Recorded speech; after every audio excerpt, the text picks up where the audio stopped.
नमस्कार दोस्तों, आज इस वीडियो में हम बात करने वाले हैं कि आई वोवेल को कहाँ पर लॉन्ग अ और कहाँ पर लॉन्ग ई पढ़ते हैं। तो ये आई वोवेल का फर्स्ट पार्ट है, तो आइए आज इस पर हम चर्चा करेंगे। तो आई वोवेल को समझने से पहले हमें ये समझ लेना बहुत ज़रूरी है कि वोवेल और कॉन्सोनेंट्स में क्या अंतर है, क्योंकि वोवेल और कॉन्सोनेंट्स में बिना अंतर जाने आप कोई भी रूल नहीं समझ सकते। तो देखिए ए ओ यू आई ई जो ये 5 वर्ण आपको दिख रहे हैं ऊपर, वो क्या वोवेल्स है, और जो बी सी जेड वाई जो नीचे दिख रहे हैं वो क्या कॉन्सोनेंट्स हैं। तो अगर वोवेल और कॉन्सोनेंट्स में आपको अंतर जान लिया है तो अब चलते हैं कि आई वोवेल को लॉन्ग अ कहाँ पर पढ़ते हैं। तो लॉन्ग अ पढ़ने से पहले हमें यह समझना पड़ेगा कि इंग्लिश में अ के उच्चारण कितने होते हैं। तो इंग्लिश में अ के 2 उच्चारण होते हैं। तो पहला होता है लॉन्ग अ, दूसरा होता है शॉर्ट अ। तो लॉन्ग अ यानी कि दीर्घ अ और शॉर्ट अ यानी छोटा अ, मतलब जिसकी ध्वनि दीर्घ आए वो होता है शॉर्ट, मतलब कि लॉन्ग अ, और जहाँ पर अ की ध्वनि छोटी आए वो होता है शॉर्ट अ। जैसे मैंने यहाँ पर नीचे उदाहरण दिए हैं, आप यहाँ से देख सकते हैं। जैसे यहाँ गर्ड, तो गर्ड में देखिए जो आई की ध्वनि है वो क्या आ रही है, अ की ध्वनि आ रही है। अ कौन सा है, लॉन्ग अ, जैसे गर्ड अ। और इसी प्रकार से शॉर्ट अ में देखिए जैसे पर, तो पर में देखिए ई की ध्वनि क्या आ रही है, शॉर्ट अ, जैसे अ यहाँ पर आ रहा है अ, यहाँ पर आ रहा है अ, जैसे गर्ड यहाँ पर। तो आपने अगर अंतर जान लिया है कि शॉर्ट मतलब कि लॉन्ग अ के उच्चारण कितने होते हैं, तो अगर आपने ये जान लिया है तो अब चलते हैं कि आई वोवेल को लॉन्ग अ कहाँ पर पढ़ते हैं। तो देखिए फर्स्ट रूल है, इसका केवल एक ही रूल है। तो देखिए जब कभी भी आई वोवेल के बाद में यदि आर कॉन्सोनेंट आ जाए आई वोवेल के बाद में, तो आई और आर कॉन्सोनेंट के बाद में या तो एक अन्य कॉन्सोनेंट और हो या फिर कुछ भी ना हो, ये आपको ध्यान रखना है। जैसे तब वहाँ पर क्या पढ़ा जाएगा, आई वोवेल को लॉन्ग अ पढ़ा जाएगा। जैसे फॉर्मूला देख लीजिए, आई वोवेल से पहले कुछ भी हो, वोवेल हो या फिर कॉन्सोनेंट हो, कुछ भी हो या फिर कुछ भी ना हो, और आई वोवेल के बाद में आर कॉन्सोनेंट हो, और आर कॉन्सोनेंट के बाद में या तो अन्य कॉन्सोनेंट हो या फिर कुछ भी ना हो, तो ऐसी कंडीशन में आई वोवेल को पढ़ा जाएगा लॉन्ग अ। जैसे यहाँ पर मैंने 6 उदाहरण दिए हैं। जैसे देखिए Irving, sir, first, shirt, gird, hair. तो यहाँ देख सकते हैं कि आप कि जहाँ जहाँ कहीं पर भी यदि आई वोवेल के बाद में एक आर कॉन्सोनेंट हो, आर के बाद में या तो कोई अन्य कॉन्सोनेंट हो, कोई भी अन्य कॉन्सोनेंट आर के अलावा, या फिर कुछ भी ना हो आर के बाद में। जैसे यहाँ देख सकते हैं कि आई से पहले कुछ नहीं है, और यहाँ पर देखिए आई से पहले एफ है, और यहाँ पर जी है, और इसी प्रकार से देखिए यहाँ पर आई से पहले क्या है, एक ई वोवेल है। तो मतलब कि आई से पहले वोवेल हो या फिर कॉन्सोनेंट हो, कुछ भी हो, और आपको याद ये रखना है कि और आई वोवेल के बाद में आर कॉन्सोनेंट हो, उसके बाद में या तो कोई कॉन्सोनेंट हो या फिर कुछ नहीं हो आर के बाद में। तो अगर ये जान लिया है तो अब चलते हैं कि अब आई वोवेल को लॉन्ग ई कहाँ पर पढ़ते हैं। तो लॉन्ग ई पढ़ने से पहले हमको यह जान लेना पड़ेगा कि आई के मतलब कि इंग्लिश में ई का उच्चारण कितने होते हैं। तो इंग्लिश में ई के भी 2 उच्चारण होते हैं। पहला होता है शॉर्ट अ मतलब शॉर्ट ई, और दूसरा होता है लॉन्ग ई। तो इस वीडियो में केवल हम समझेंगे कि आई का उच्चारण लॉन्ग ई कहाँ पर होता है। तो देखिए मतलब कि ई जहाँ पर ई की ध्वनि दीर्घ आए, जैसे शीट, तो शीट में देखिए ई की ध्वनि कैसी आ रही है, यहाँ पर लॉन्ग ई, जैसे ई। और इसी प्रकार से अगर यही ध्वनि शॉर्ट आए मतलब छोटी आए जैसे ई, तो वो होता है शॉर्ट ई।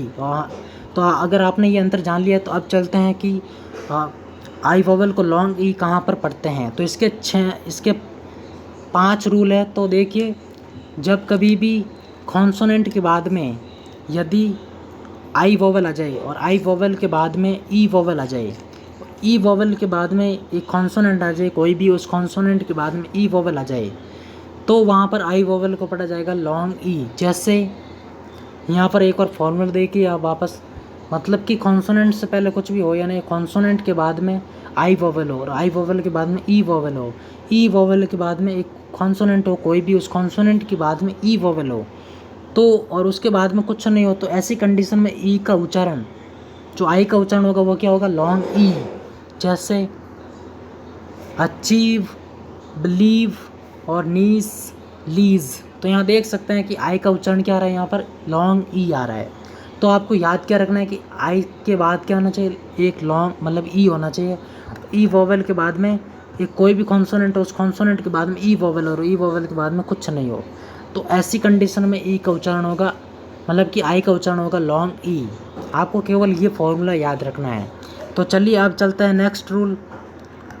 अब चलते हैं, अब इसका नेक्स्ट रूल देखिए। तो देखिए, जब कभी भी कॉन्सोनेंट के बाद में कोई भी कॉन्सोनेंट उसके बाद में यदि आई वोवेल आ जाए और आई वोवेल के बाद में फिर से क्या आ जाए, ई वोवेल आ जाए, ई वोवेल के बाद में एफ या एन में से कोई एक कॉन्सोनेंट हो ई के बाद में, तो वहाँ पर आई वोवेल को क्या पढ़ा जाएगा, लॉन्ग ई पढ़ा जाएगा। जैसे यहाँ फॉर्मूला देख लीजिए आप वापस, मतलब कि कॉन्सोनेंट से पहले कुछ भी हो या फिर नहीं हो, और कॉन्सोनेंट के बाद में आई वोवेल हो और आई वोवेल के बाद में ई वोवेल हो, ई वोवेल्स के बाद में क्या हो, एफ या एन में से कोई एक कॉन्सोनेंट हो, उस कॉन्सोनेंट के बाद में कुछ नहीं हो, तो ऐसी कंडीशन में आई का उच्चारण होगा लॉन्ग ई। जैसे थीफ, रिलीफ, लीन और मीन।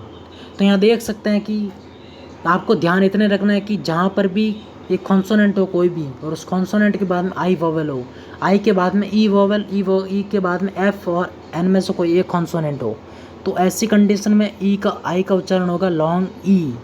तो चलिए अब चलते हैं इसके थर्ड रूल की तरफ। तो देखिए, जब कभी भी कोई भी कॉन्सोनेंट हो और उस कॉन्सोनेंट के बाद में आई वोवेल हो, आई वोवेल के बाद में ई वोवेल हो, क्या हो, ई वोवेल, और ई वोवेल के बाद में एल या डी में से कोई एल डी कॉन्सोनेंट हो, सॉरी यहाँ मतलब दोनों साथ में हो एल और डी, तो वहाँ पर आई वोवेल को पढ़ा जाएगा लॉन्ग ई। जैसे आप देख सकते हैं, मतलब कि कॉन्सोनेंट से पहले कुछ भी हो या नहीं हो, और कॉन्सोनेंट के बाद में आई वोवेल के बाद में ई वोवेल के बाद में एल और डी कॉन्सोनेंट हो साथ में, और उसके बाद में कुछ नहीं हो, तो ऐसी कंडीशन में आई का उच्चारण होगा लॉन्ग ई। जैसे शील्ड, फील्ड और व्हील्ड और हील्ड। तो यहाँ देख सकते हैं कि आई का उच्चारण क्या आ रहा है, यहाँ पर लॉन्ग ई है।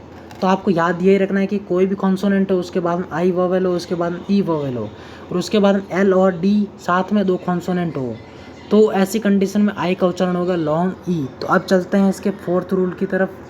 तो देखिए, जब कभी भी सी कॉन्सोनेंट के बाद में ई वोवेल हो, ई वोवेल के बाद में आई वोवेल हो, और आई वोवेल के बाद में एक कॉन्सोनेंट हो कोई भी, और उस कॉन्सोनेंट के बाद में ई वोवेल हो, तो वहाँ पर आई वोवेल का उच्चारण होगा लॉन्ग ई। जैसे यहाँ फॉर्मूला देख सकते हैं आप कि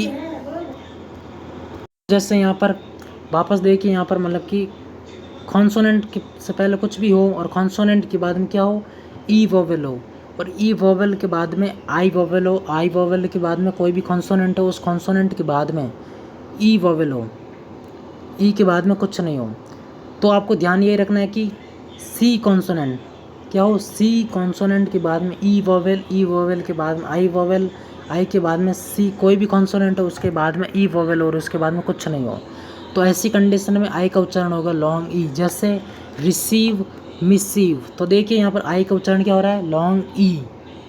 तो अगर आपने जान लिया है कि, तो अब चलते हैं इसके लास्ट रूल यानी कि पांचवें रूल की तरफ।